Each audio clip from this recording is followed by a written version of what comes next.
여기 한 소설을 읽고 있는 주인공이 있습니다. 그건 바로 멸망한 세계에서 살아남는 3가지 방법이라는 소설이었죠.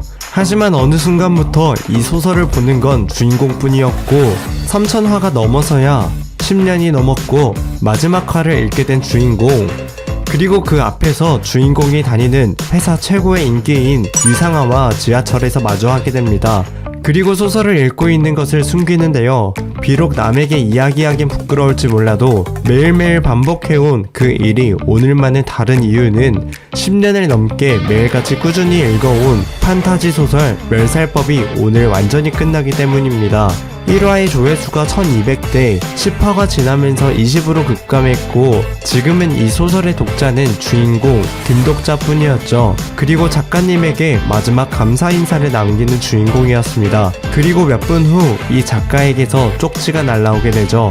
김독자에게 감사의 인사로 특별한 선물을 주겠다고 합니다. 그러자 갑자기 타고 있던 지하철에 불이 꺼졌고 지하철이 급하게 멈추게 됩니다. 그리고 마침 작가가 말한 7시가 되자 이들의 눈앞에 한 도깨비가 나타났죠. 그리고 이 도깨비는 멸살법에서 줄곧 비극의 서두를 열었던 바로 그 도깨비였습니다. 그리고 이 도깨비의 심기를 건드린 한 학생은 그대로 즉사해버리고 말죠. 성자들이 입장했다는 문구와 함께 이들에게 나타난 시스템 문구, 하나 이상의 생명체를 죽여 가치를 증명하라고 하는데요. 그리고 이 도깨비는 재미있는 이야기를 보여달라고 하며 사라집니다. 안테나를 뻗은 도깨비, 객실 내에 쓰레기처럼 널려있는 시체들, 피투성이가 된 채 떨고 있는 직장인들, 노약자석에서 기도하는 할머니까지 이 상황이 믿겨지진 않았지만 더 이상 의심할 여지가 없었습니다. 왜냐하면 주인공 김독자가 10년을 넘게 읽어온 소설 멸살법이 현실이 되어 눈앞에 펼쳐지고 있었기 때문입니다. 그리고 이 상황을 지휘하고 모두를 안심시키고 있는 군인 이현성, 그는 멸살법의 주요 조연 중 하나였죠. 그렇게 소설 속 인물까지 등장하는 상황이었고 1급 국가 재난 상황이라는 국가 총리의 연설까지 있었습니다. 그렇게 타이머가 생기며 지금부터 5분 안에 최초의 사례가 발생하지 않을 시 해당 칸의 모든 생명체는 전멸된다고 하는데요. 주인공이 알고 있는 소설 속의 정보들과 알지 못하는 정보들이 함께 펼쳐지고 있는 이 상황을 타개할 방법은 다시 한번 멸살법을 읽는 것 뿐이었지만 지금 당장 멸살법을 찾아볼 수는 없었죠. 하지만 주인공에게 날라온 한 통의 메일, 그건 바로 작가가 주인공에게 선물로 보낸 소설 파일이었습니다. 그리고 주인공에게 주어진 전용 특성으로 멸살법의 초반부를 읽는 데에 1분도 걸리지 않았죠. 그리고 주인공이 아는 소설과 조금씩 다른 전개가 혼재해 있던 이유는 독자가 타고 있는 칸은 프롤로그의 주인공이 타고 있던 칸에 바로 뒷칸이었던 것임을 알게 됩니다. 그리고 여기 김남훈, 소설 멸살법의 세계에서 가장 빠르게 적응을 마친 소년, 이 열차 안에서 첫 번째 사례가 일어났습니다. 그리고 갑자기 폭발음과 함께 연기가 피어올랐고 그곳에서 곤충통을 들고 있는 한 소년을 마주합니다. 그리고 그 안에서 곤충을 꺼내 죽이게 되죠. 그러자 최초의 사례라는 업적을 달성했다는 문구가 뜨게 되었습니다. 그리고 주인공은 전용 스킬로 김남훈의 인물 정보를 보게 되죠. 그리고 주인공에게 함께하자고 제안하는데요. 하지만 주인공은 이를 받아들이지 않았습니다. 그 이유는 김남훈의 모든 미래를 알고 있었기 때문이었죠. 그렇게 김남훈과 전투를 벌이게 되었고 김남훈을 처리합니다. 그리고 창문 너머로 보이는 뱀 같은 괴물은 어룡, 흔히 시서펜트라고 불리는 괴수입니다. 훗날 멸살법의 세계에서 7급 괴수종으로 분류되었죠.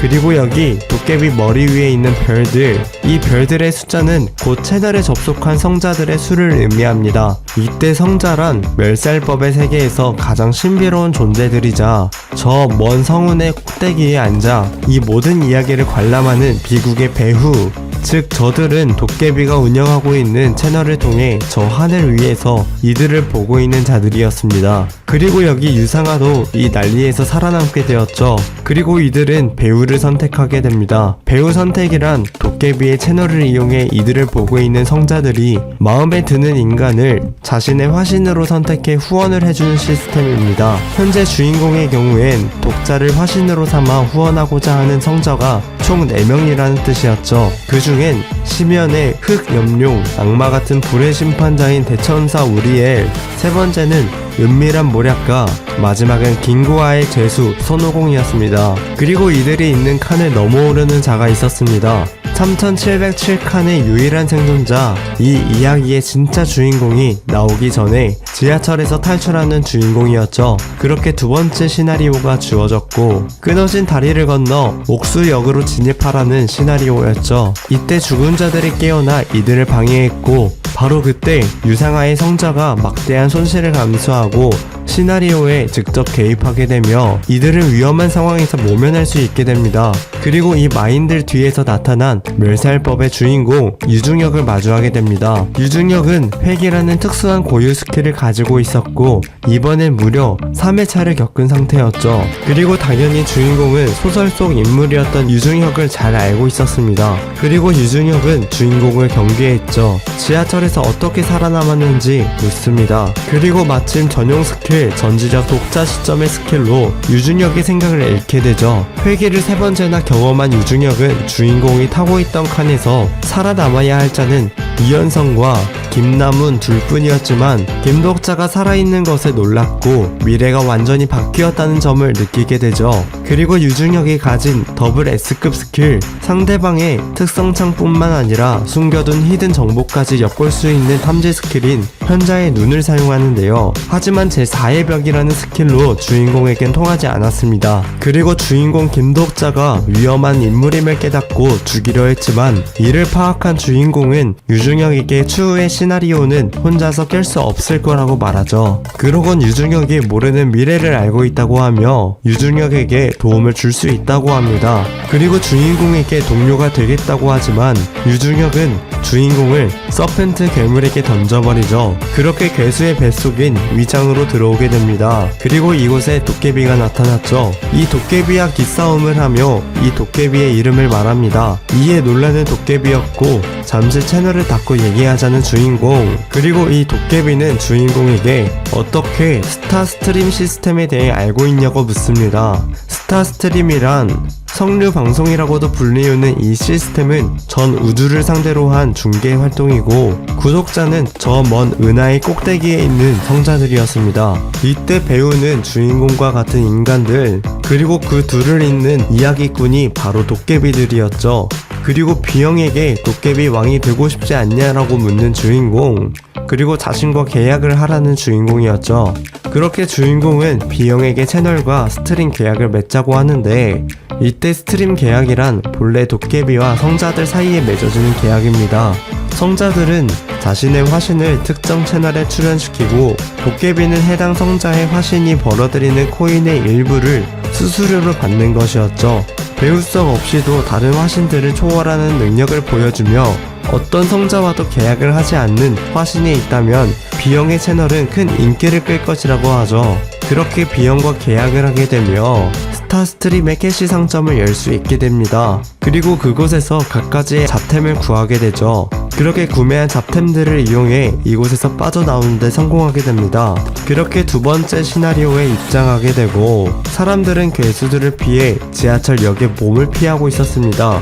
그리고 이번 시나리오를 담당하는 도깨비가 나타났고 이들은 파티를 꾸리게 되죠. 그 중엔 갤령이와 이현성 그리고 유상아가 함께 있습니다. 그렇게 이들과 서브 시나리오들을 깨며 앞으로 나아가고 있었는데요. 유중혁의 인생 회차에 따라 그 목록이나 순위가 바뀌기는 하지만 멸살법의 세계에선 주된 악역을 도맡고 있는 멸명, 그리고 여기 충무로역의 무장성주 곰필두는 그 시박 중 하나였습니다. 시나리오를 깨기 위해 곰필두를 상대해야 했고 그곳에서 유준혁을 다시 만나게 되며 위험한 상황을 모면하게 됩니다. 그렇게 두 번째 메인 시나리오를 클리어했고 세 번째는 역 내의 그린존을 차지하여 매일 밤 자정 몰려드는 괴물로부터 살아남는 미션이었습니다. 다른 사람들보다 그린존을 먼저 차지했어야 했고 다른 이들의 그린존을 빼앗을 수도 있었습니다. 오직 한 명만 거주할 수 있는 곳부터 곰필두가 차지하고 있는 땅처럼 무려 70명이 거주할 수 있는 곳까지 다양한 그린존이 있었습니다.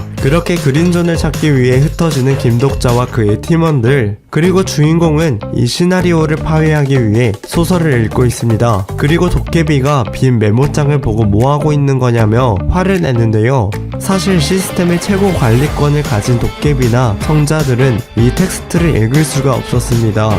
그리고 주인공은 자신에게 준 작가의 정체에 대해 의문을 가지게 되죠. 그렇게 이들은 마땅한 그린존을 찾지 못하여 밤에 나타난 괴수들을 상대하게 되고 가까스로 첫날을 무리 없이 보내게 됩니다. 그리고 유준혁은 들령이에게 관심을 가지고 함께 가자고 제안을 하는데요. 길령이는 이를 거부했고 독자와 함께 할 거라고 하죠. 그렇게 김독자는 공필두가 가지고 있는 그린존을 차지하기 위해 공필두와 상대하기로 하는데요. 이때 유준혁의 동료 정의원을 찾아갑니다. 그렇게 정의원을 설득하고 이들과 함께 공필두가 있는 그린존을 향했죠. 마침 이때 이현성의 특성이 진화하면서 새로운 성운이 개방되었습니다.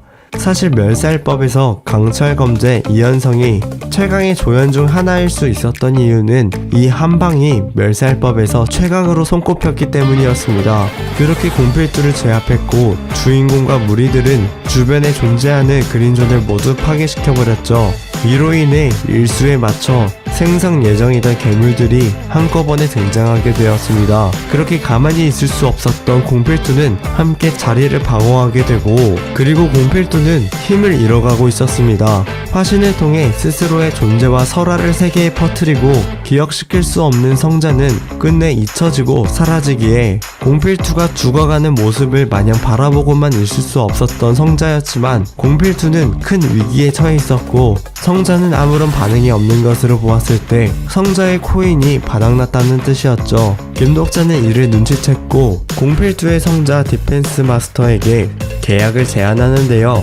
그렇게 공필두에 대한 명령 권한을 가지는 조건을 포함한 몇 가지의 권리를 계약을 체결합니다. 그리고 김독자는 공필두에게 투자를 해주는데요. 물약을 챙겨주면서 등장하는 괴수들을 처리할 수 있게 도와줍니다. 그리고 주인공은 한창 개복치 루트를 타고 있는 유중혁을 구하러 가겠다고 하는데요. 사실 유중혁은 회귀 능력을 가지고 있어 지금의 회차가 마음에 들지 않으면 그때그때 죽어 회귀를 했었죠.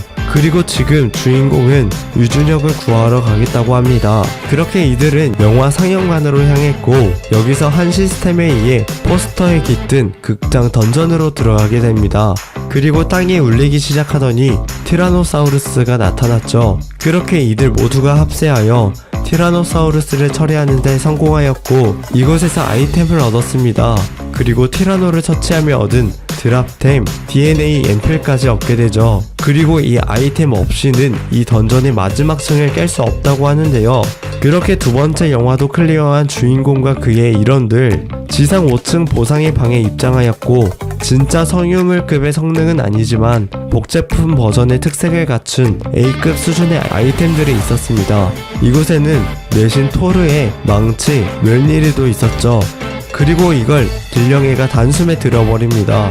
주인공은 이곳에서 외장 강화 수트를 챙기게 되죠. 그리고 다음 영화 안으로 들어가게 되었고 이곳은 역사적 사실을 토대로 만든 이순신 관련 영화 마침 해상전신 이순신을 성자로 둔 화신 이지혜가 있었습니다. 하지만 이지혜에겐 심각한 뱃멀미가 있었죠. 그리고 마침 해상전신 성자가 주인공 김독자에게 이지혜를 독려하여 명량해전에서 승리를 이끌어 달라는 배우 계약을 제안하는데요. 그렇게 이지혜를 독려하는데 성공했고 그렇게 이곳에서 성운을 사용하며 유령 함대를 이끌어냈고 이번 서브 미션도 해결하게 됩니다. 그리고 해상전신이 독자에게 보상으로 킬의 노래라는 성운을 보상으로 주게 되죠. 이 성운은 이지혜가 이야기의 중반부를 넘어서야 습득하게 되는 성은 어쩌면 유령 함대보다도 당장 주인공에게 필요한 스킬이었죠.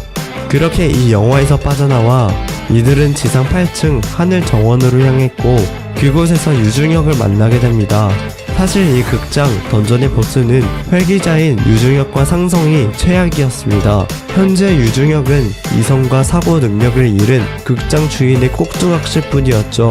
그렇게 꼭두각시 유중혁은 김독자를 공격했고 이들마저 제압당해버렸는데요. 회귀가 시작되면 모든 것은 처음으로 돌아가고 동료들은 모두 기억을 잃고 살았던 모든 역사는 지워지는 회귀 특성상 유중혁의 정신을 더욱 불안하게 만들었고 최상급의 정신 공격 스킬을 하는 극장 주인에게 조종당하고 있었습니다.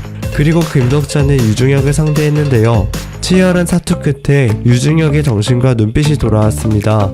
이에 더 강한 정신 스킬을 쓰는 극장 주인, 그리고 여기 길령이가 코피를 흘리면서까지 무언가를 시전하고 있었는데요.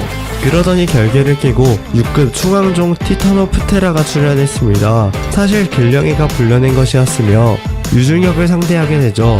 그리고 주인공 김덕자는 극장 주인을 상대하였고 그렇게 유중혁을 구해내며 히든 시나리오가 종료되게 됩니다. 그렇게 역 안에 있는 이현성과 그의 무리들을 다시 만났고 도깨비가 나타나며 네 번째 시나리오가 시작되죠. 이번 시나리오는 전초전 역의 대표가 있어야만 한다는 뜻이었고 그렇게 이 깃발을 소유하고 있는 자가 역의 대표가 되는 것이었죠. 이 충무로 역의 대표는 김덕자가 됩니다. 각 역의 깃발을 빼앗으면 소유주가 바뀌게 되었죠. 그렇게 시작된 깃발 쟁탈전, 이에 다른 역과의 자유로운 이동이 강해졌습니다.